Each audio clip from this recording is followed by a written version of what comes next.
This video will contain massive spoilers for at least 2 games in the Xenoblade Chronicles franchise. I can't even up and tell you which ones it spoils right away, because doing so would implicitly spoil some things about the games and how they're connected. So, enter at your own risk, and if you want to get into the Xenoblade series, this is definitely not the video of mine with which to do so. I got plenty of other stuff on my channel that only spoils one game or nothing at all, so just go in that direction instead, and stay away from here until you're really familiar with the series.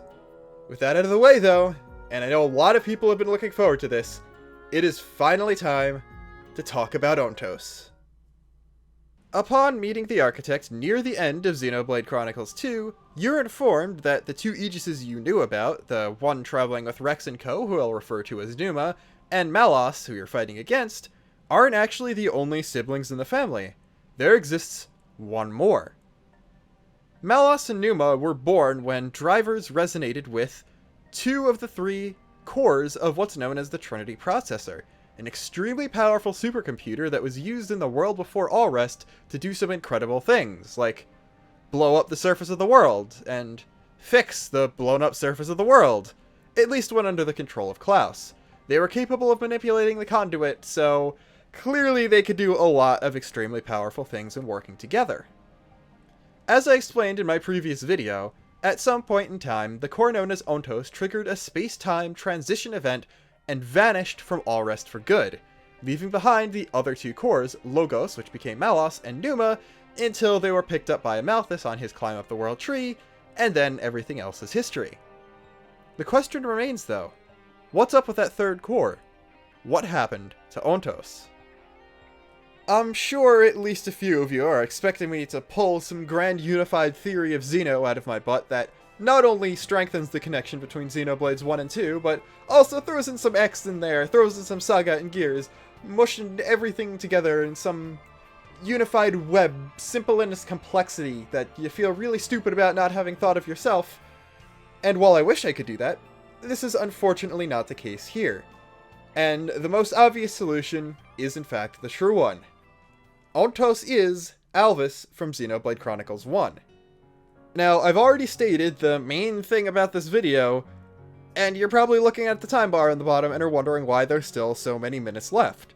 Well, it turns out that there's a lot more supporting evidence to this fact than you would originally think on a first or even second pass through these games, and I'm gonna go over as much of it as I could possibly think of. So, hopefully by the end of this, if you were originally not convinced that this was the case, you will be, and if you were convinced, you can look back at things that happened in both Xenoblades 1 and 2 and be like, hey, that makes a lot more sense.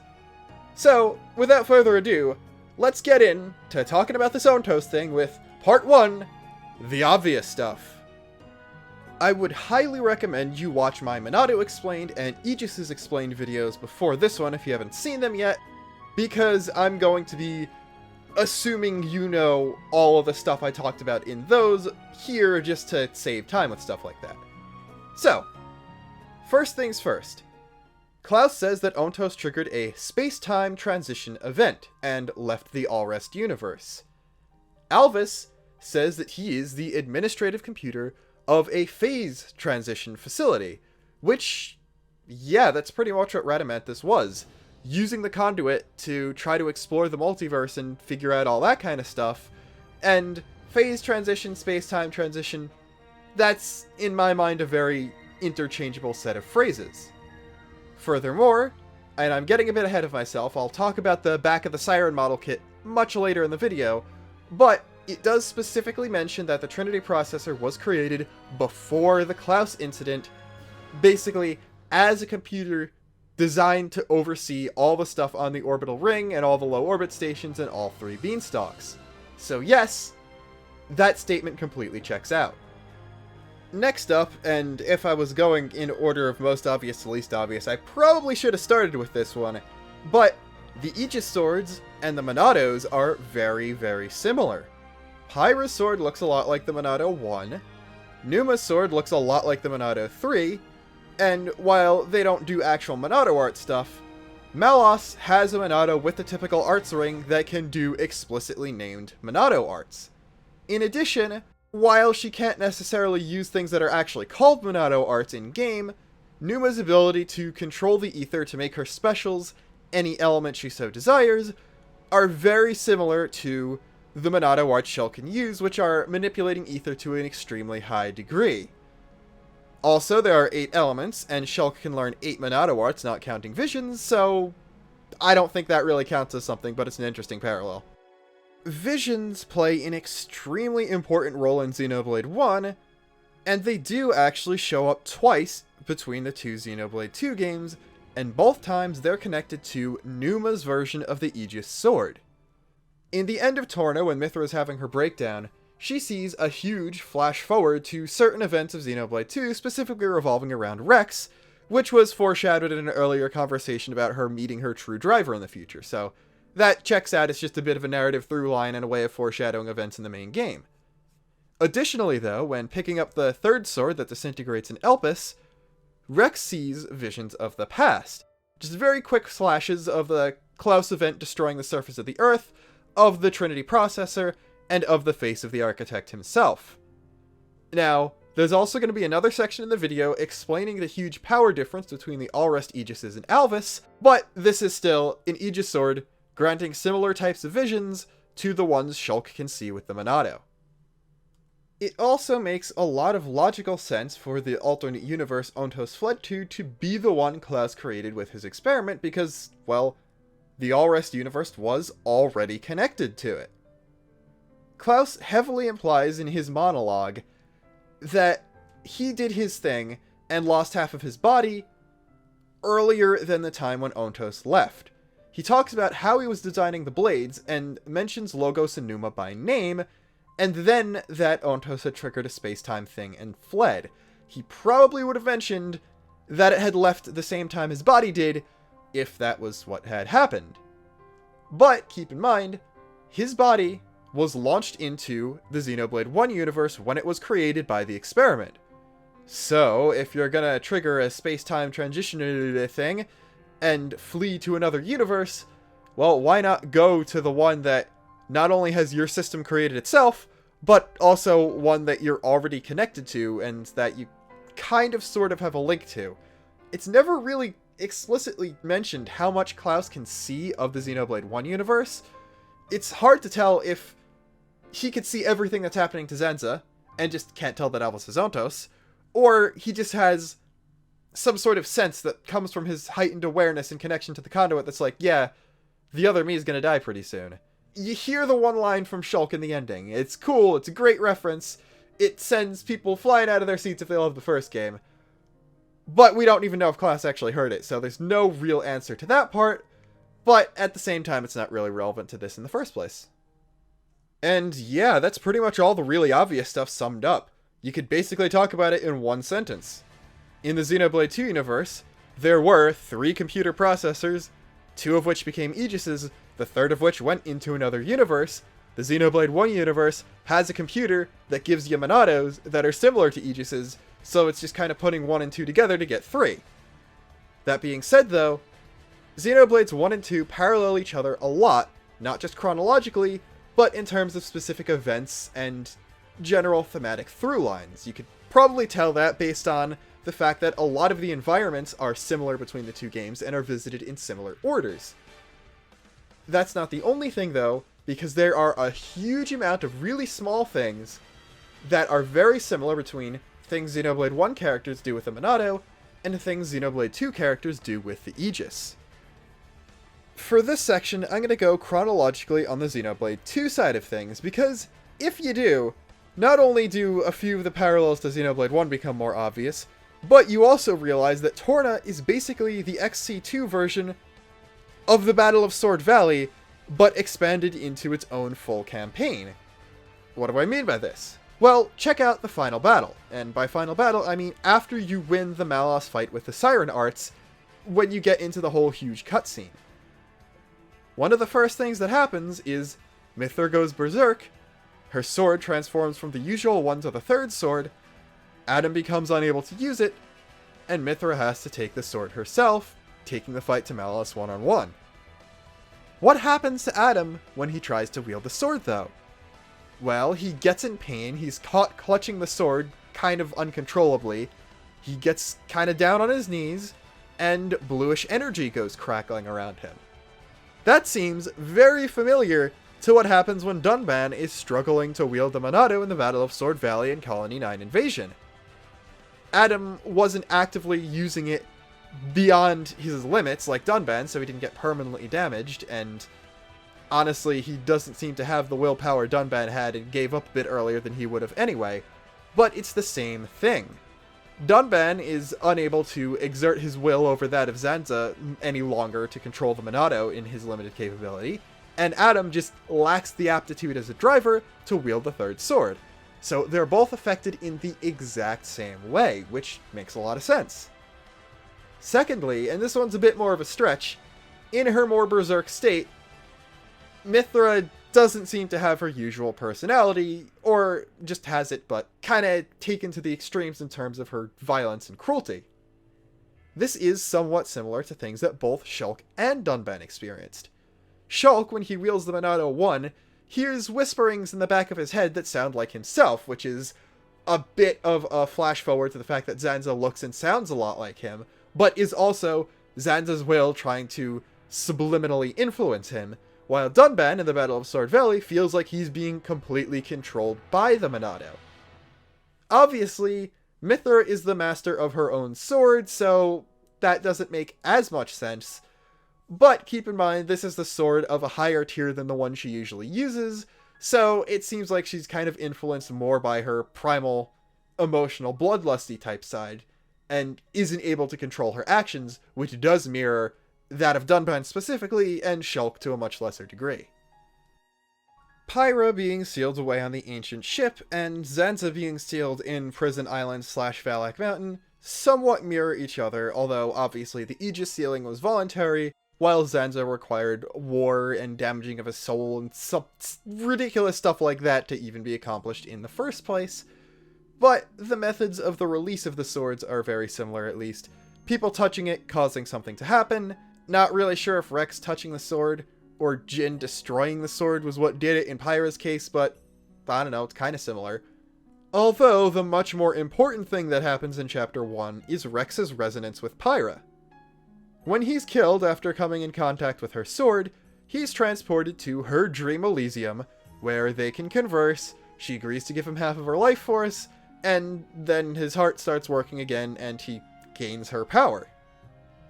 Keep in mind, this Elysium is called Dream Elysium, but in reality it's more of a memory. It's how Pyra, or the Numa core, remembers Elysium, or it's just the core's data on what it's supposed to look like. Obviously, Pyra doesn't know that it's all run down and destroyed, but her knowledge of it is based on what it's supposed to be and what it was in the past. This will be important soon enough.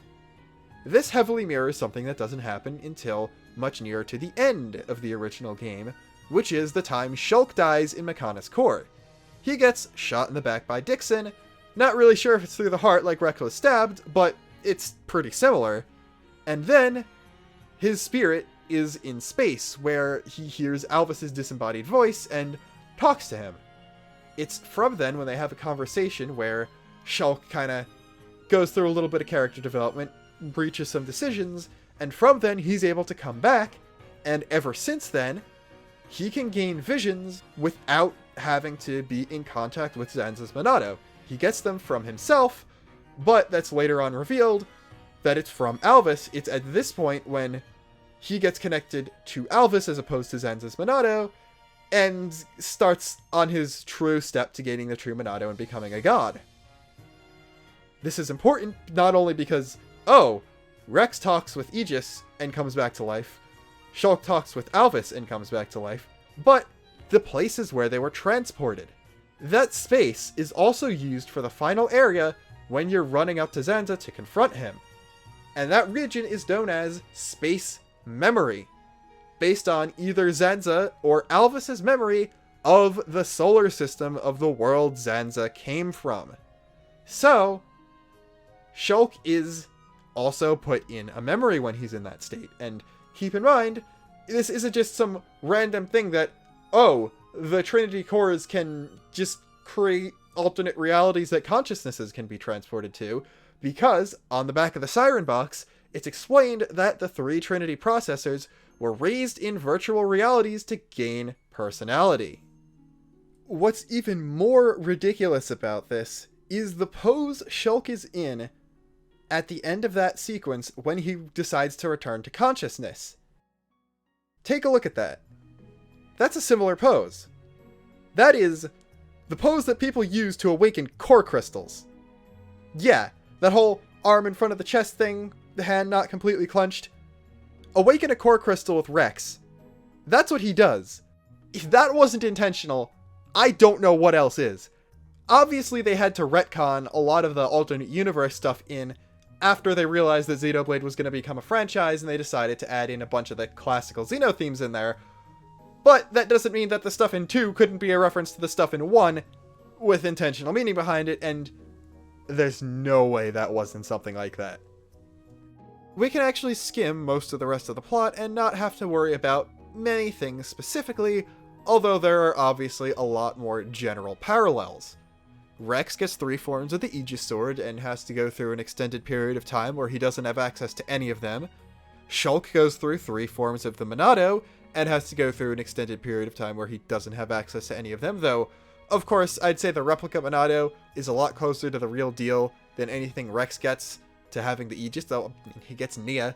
Nia's also an extremely powerful blade, so he's not hurting too badly either.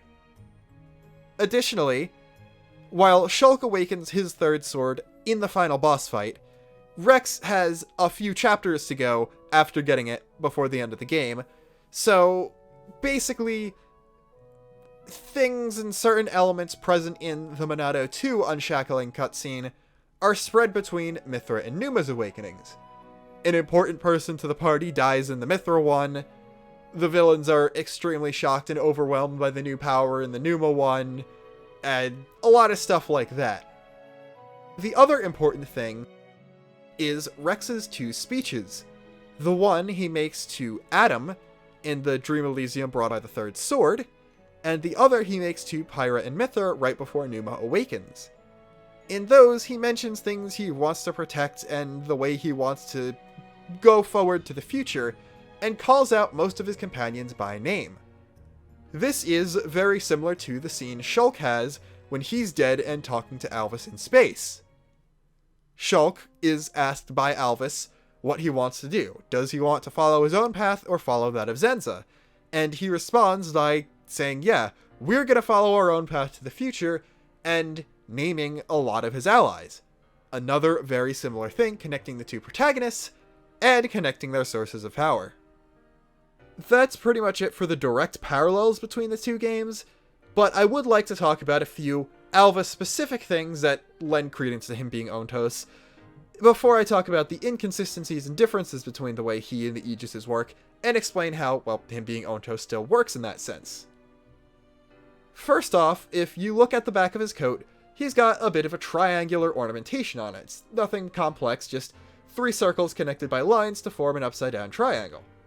It doesn't really mean anything beyond ornamentation when you first meet him, but later on in the game, when you find out he's the one behind the Monados, it's a reference seemingly to Zanza, Maneth, and Shulk being the 3 Monado wielders, each with their own flavor of Monado, and similar triangles to that one between the 3 swords are a bit of a prominent thing in the final fight. Shulk makes one before he destroys Zanza, and then also Alvis makes one with the 2 Monados besides Shulk's and himself, before Shulk decides to recreate the universe. Obviously, it's a reference to that in the context of Xenoblade 1, but retroactively once 2 comes out, it could be a reference to the Trinity processor. Especially the fact that whenever the cores are shown together, all 3 of them, they're always in some sort of triangular formation.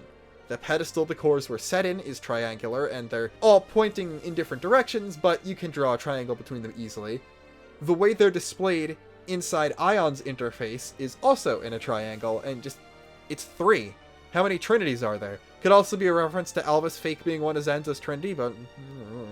Secondly, the ethereal glowy form Alvis takes a few times near the end is also important, because, while it's not identical to it, it's a similar glow, similar color, and also similar cross-like shape to the Aegis cores.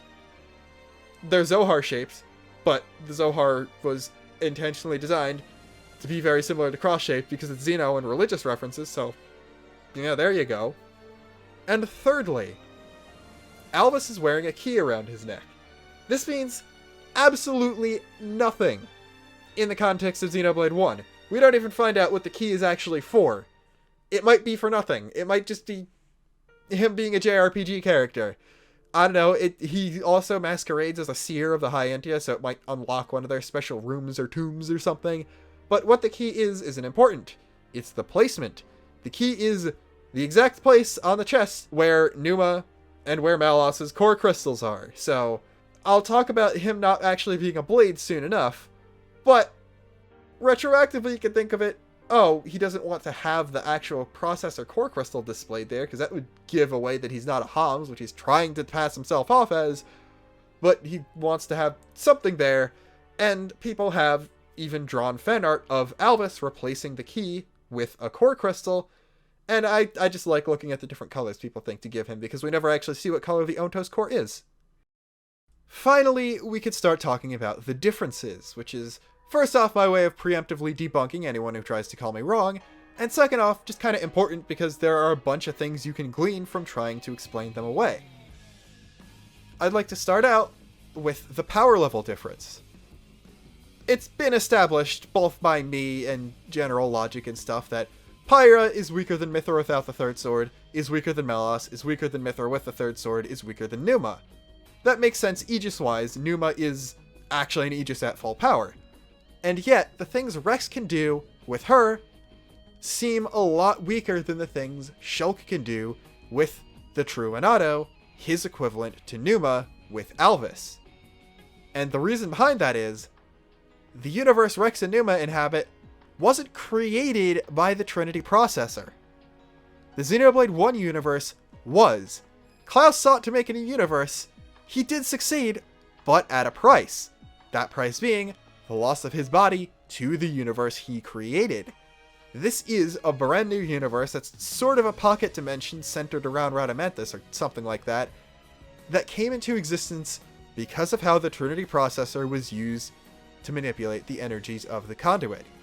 As such, the Trinity processor can completely control anything that happens in there. It's not really a simulated universe, but it is an alternate universe completely subject to the processor's will. And, wouldn't you know it, Logos and Numa, as they've been awakened in Blades and don't have all the memories that the processors should actually have, possibly because they're disconnected to the orbit station and Klaus erased it or something like that, but they don't know that universe exists. Alvis is in it. He's the only processor who knows it exists. He can literally do anything he so chooses with that universe, albeit he just kind of didn't do anything and it was left to decay when under Zenza and Maineth's rule. It's also important to remember the massive size difference between the Xenoblade 1 and 2 universes.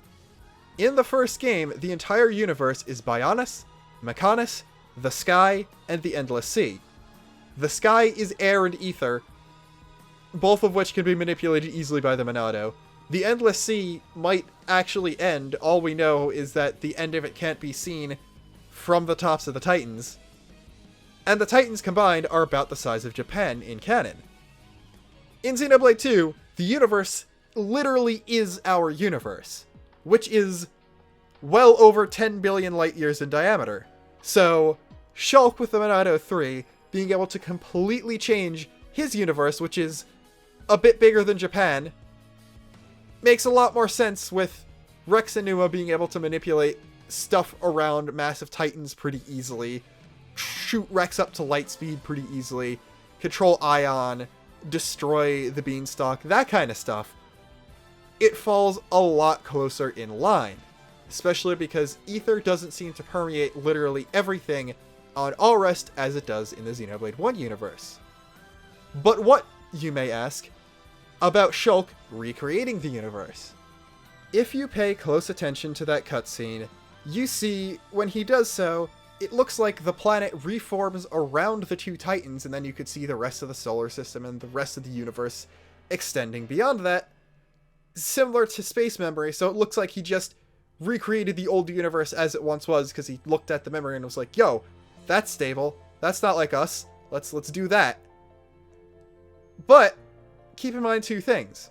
First off, the old universe is completely intact.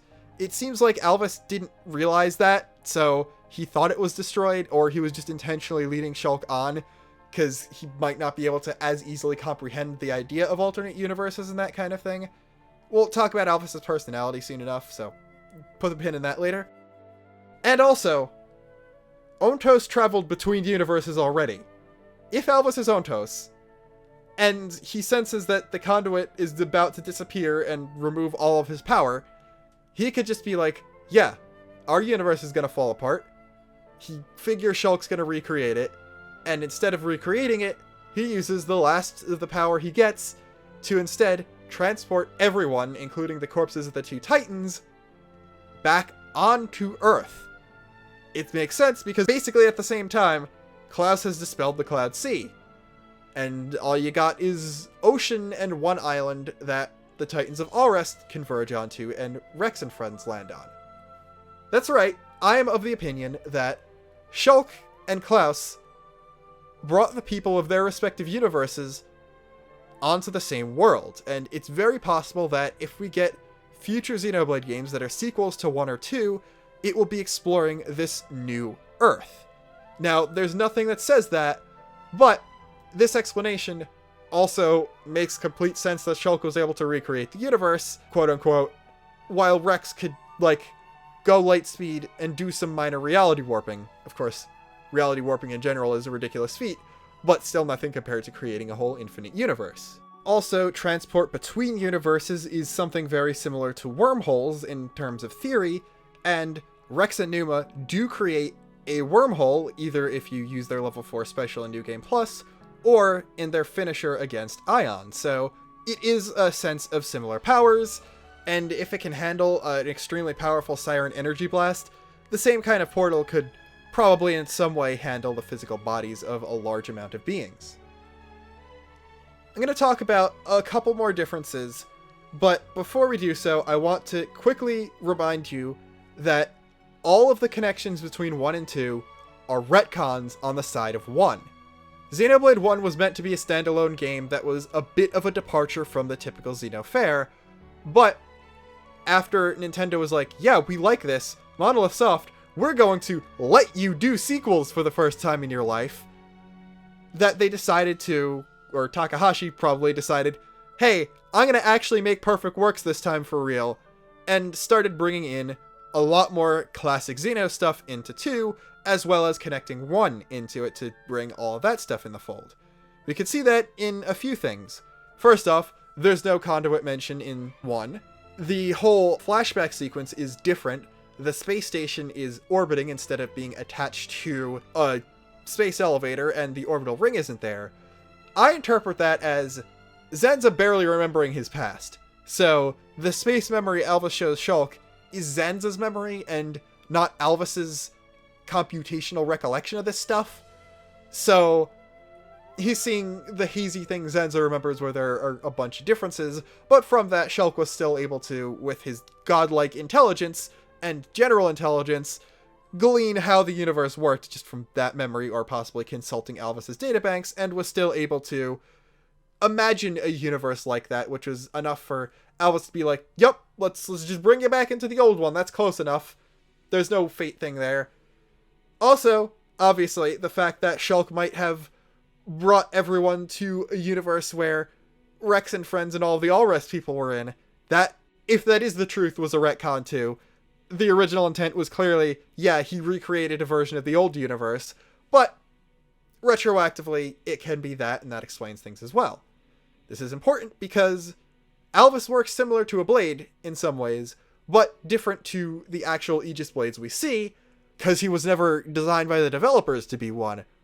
But there are also legitimate explanations for why he functions differently. Namely, he was never awoken as a blade. This goes back to what I was talking about in the Aegis video, where Melos and Pyramithornuma are the processors as awoken by drivers as blades, so they're blades with access to the abilities of the processors, as opposed to the processors' original AI themselves. Alvis, on the other hand, maintains the original AI he had when he grew up in the VR simulations, so he's very different.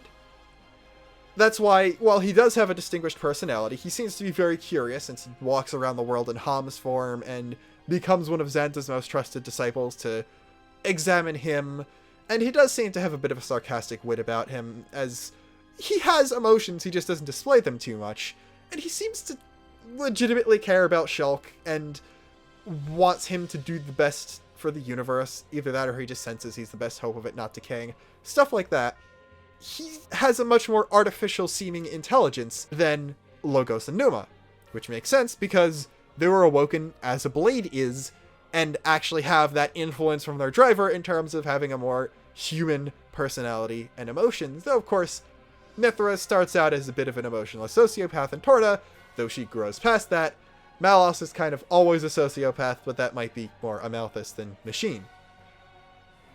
This also bleeds into the fact that while Alvis works a bit like a blade, he doesn't have a lot of the limitations blades do. Again, because he wasn't awoken as a blade, and Ontos, as well as the other two cores, were originally designed by Klaus to be administrators of the blade system. So, Ontos disappeared after the Klaus event and before blades were implemented, so he has some of the data about how blades work, but not all of it, and wasn't awakened as a blade. This is the AI of Ontos itself, doing stuff and choosing to grant its power to living beings that he declares to be gods. So that's why, while the relationship Shulk specifically has with him is pretty driver-bladey, he's able to basically have 3 blades at once, or 3 drivers at once, excuse me. Meaning, Zanza can be wielding his own Monado, and Maneth's Monado, which are about equal in power, and then also Shulk's even stronger Monado at the same time. And a bunch of other things. They don't need to be close to do things, because Alvis is omniscient anyway. He basically has the powers of Numa, but without any of the limitations imposed by the blade system, because he's not getting his powers from a blade. Boom. There you go. And finally, the very last thing. Despite all of this, and all the similarities, and all the explanations I'm giving, there are still some distinctive differences between the powers of the 3 aegises we see. And while a lot of this was predicated by, yeah, multiple cores of the same computer processor would have the majority of the same functions, especially because of redundancy, that's a big thing in computation, that doesn't necessarily mean they all have the exact same functions or the exact same jobs. We already see that in the fact that Logos and Numa have access to completely different artifices, but we also see that reflected in some of their powers. It's kind of hard to tell what Alvis would be able to do exactly if he were awoken like the other two, because the only time we see him is when he's in his omniscient state as the creator of the Xenoblade 1 universe, but based on the powers Shulk, Zanza, and Maneth get as wielders of his Monados, it does seem to be virtually the same lines. They all have the sword thing, they all have the ether manipulation, they all have special arts if we count Numa's elemental stuff as one. Obviously, the only reason Numa wasn't given Monado arts in gameplay was to differentiate her from Shulk, and because there's no real way to do something like Monado arts in Xenoblade 2 anyway, so they did the next best thing into the element thing, which is, honestly, probably a thing Alvis could have given Shulk or someone if he so wanted to, but he didn't in favor of the unique Monado arts. Alvis and Numa display the ability to do some sort of dimensional portaling thing, Alvis transporting himself as Ontos into the Xenoblade 1 universe, and then Numa doing the whole wormhole siren thing, while all the similarities between Malos and Numa are obvious, especially the teleporting, the fast movement, the energy projection, the elemental stuff, and all that kind of thing. But the one thing Malos has that Numa never develops, besides the Monado arts, is his destruction ability, his weird purple energy stuff that disintegrates things and is just generally a very powerful destructive force. Well, I think that is the type of thing that only Logos had access to. The 3 cores of the Trinity processor all have Greek names. Ontos means indeed or truly, Logos means reason and logic, and Numa can mean breath or spirit. So, I have a bit of a feeling that, at least as is used by Klaus, because Klaus did not name them. They were named by whoever made the processor, which was not him. He seems to have given them specific duties based on their names. Logos is destruction, Ontos is creation, and Pneuma is either life or preservation, or change, in a way. Breath and spirit goes very well with life and change. Indeed and truly can go with creation if you choose to interpret them as truth, and yes, like axioms. This is true because Ontos so wills it.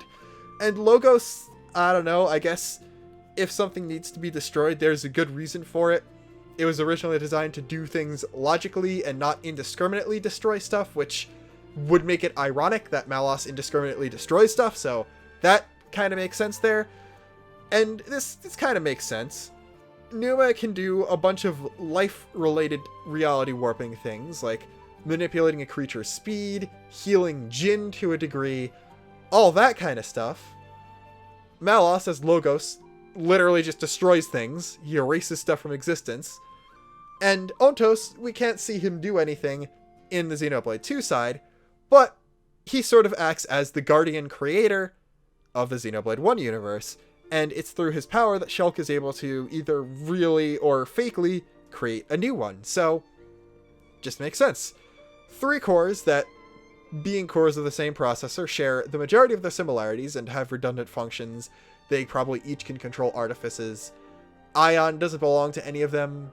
Colossi might be Ontos ones that Malos took over. Stuff like that. We don't really know that kind of thing. But they each do have their own unique functions. And that is the Ontos video that I've been cooking up for an extremely long time. I hope you enjoyed it. I hope you were able to get something new out of it if you already believed in Ontos being Alvis. And I hope I was able to convince you if you didn't go into it that way. I might take a little bit off of videos again because this one took a lot out of me. But I hope you stick around for what I've got cooking up next. Especially because I'm finally getting close to 10k subs, and you know I want to do some cool stuff with that. So, as always, until next time, this is Luxon, signing off.